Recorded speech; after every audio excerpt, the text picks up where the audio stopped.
All right, hey, Scott coming to you here. And with that being said, here you see a service department.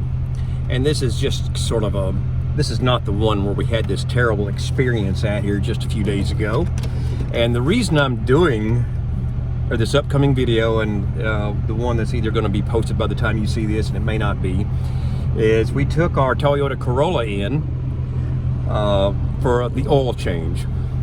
My wife bought the thing where you get free oil changes for life or something like that. That's another story. I'm not too fond of it. But anyway, they came back with this list.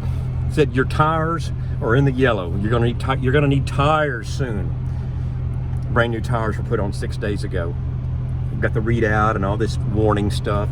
Then it said your water pump is going out. And the I guess you call it the rep or whoever works in the service department said, "Hey, Miss Cindy, you need to get this water pump changed quickly." All right. Well, my wife knows not to bite into that stuff, and she called me, and of course that's some bad news when you got to start going into the engine. And they said the thermostat is no good. That's going to be like $378. It was going to be a pretty big bill, and there were some other things in there. So far, I've checked out on some of them.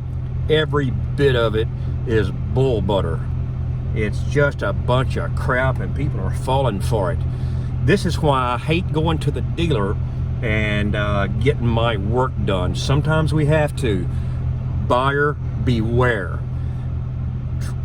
Trust your local mechanic that's got a good reputation.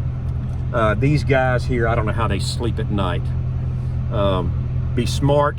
Don't let your grandmother or your aunt or your elderly mother and father fall for these scams that these auto repair places are pulling, especially the dealership.